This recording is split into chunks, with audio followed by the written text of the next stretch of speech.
That's Dr. Anthony Fauci, director of the National Institute of Allergy and Infectious Diseases, bluntly stating the status of a vaccine or treatment for the coronavirus. This as President Trump continues to exaggerate, optimistically sell, however you want to describe it, the potential of narcotics available to treat coronavirus. Joining me now, CNN medical analyst Dr. Seyleen Ghounder, a clinical assistant professor of medicine and infectious diseases at NYU Bellevue. Dr. Ghounder, the anti-malaria drug that President Trump says would be made available almost immediately, we're a long way from there. It still needs to be approved by the FDA. They say that could take months. They need to do clinical trials. They need to make sure that there aren't any side effects. Do you have any concerns about this particular drug? How optimistic should the nation be?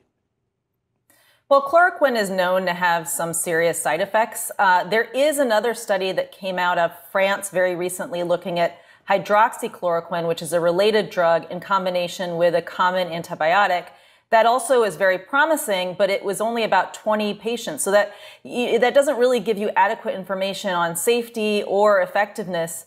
I do think what we will see happening is people like me, doctors who are working in the hospital, we will be prescribing some of these drugs when they're available, and probably trying as much as possible to get patients enrolled into these clinical trials to see if these things work. But this is not a slam dunk. This is early, promising research, but that doesn't mean this is going to work. During last night's town hall, Dr. Fauci said that the National Institutes of Health is launching a trial of coronavirus treatment using antibodies from patients who have recovered. What might we be able to learn from recovered patients? Well, we've done this with other illnesses as well. During Ebola, there was a drug called ZMapp that we tried. Turned out not to be tremendously effective. We have used this with other infections like chickenpox or hepatitis B. And so there is a role for this, but you're still then waiting for somebody to get sick. And when you try to rescue them with a drug like that, there's no guarantee that it's going to work. If someone has recovered from coronavirus, are they able to get reinfected, or is it like chickenpox, like you can only get it once? Yeah, so there's been a lot of confusion about that. We think, at least based on what we know about all the other coronaviruses, that if you are infected with COVID-19, you will be immune to COVID-19 thereafter, at least for 1 to 3 years. So at least during this wave, you should not be able to be reinfected. Now, that said, relapse is a possibility. So in other words, you're infected, you start to get better, and then you get worse again. So that may be some of what we're seeing. And then as the virus evolves over time, say in 3 years' time, it may change enough that your immunity is not as robust as it was initially. Such a hard time for so many of us. And the first step is to think about a sense of predictability, a sense of routine. We know that lowers the stress response. And so even finding small plans throughout the day that can stay consistent from one day to the next can be really, really helpful.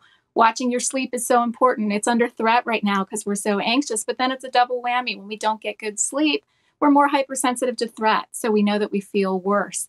Fresh air when it's safe to do so, even small bits of sunlight can be very helpful. And of course, a big part is, keeping your brain active without going to catastrophizing mode. So setting limits on when you start spiraling, observing your thoughts, okay, am I finding information here that helps me feel more in control? Is it gaining the insight? Or am I kind of getting wrapped around this and starting to cycle into a really dark place? And I need to take a step back and I need to reset and get a little change of scenery even within my own house. Of course, the biggest thing of all right now, too, is probably to make sure that the social distancing isn't turning into total social isolation, because we know that has very serious mental health effects, especially for people who feel particularly cut off from loved ones right now. So how do people deal with that if they're feeling isolated and alone? Because, to be honest, they're isolated and alone.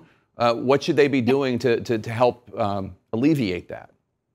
Yeah, it's been heartening to see people are really getting creative, having virtual happy hours, cooking with each other over FaceTime, like let's cook dinner together, watching movies together, saying, hey, let's have breakfast together, playing their instruments for each other, or reading the same book together and talking about it on the phone.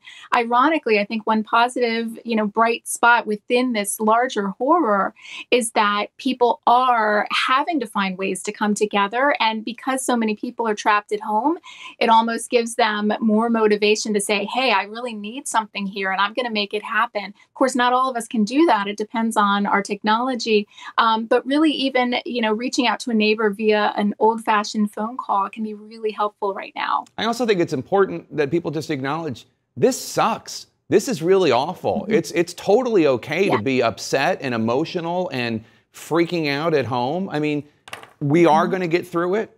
The world will, the United States will, but it's tough, and we don't have to pretend that it's not.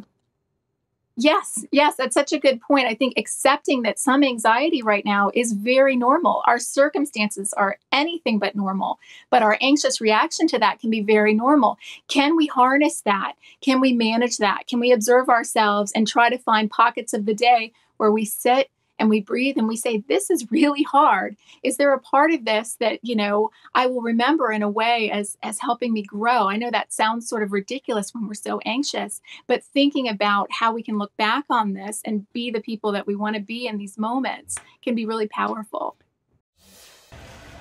Between the anxiety and the groceries we bought to last us until 2025, all of us who have decided to self-quarantine are now facing the COVID-15, some added pounds from sitting around surrounded by stress and snacks. So here are some helpful tips to stay healthy while staying at home. EatThis.com says make a meal plan to stick to.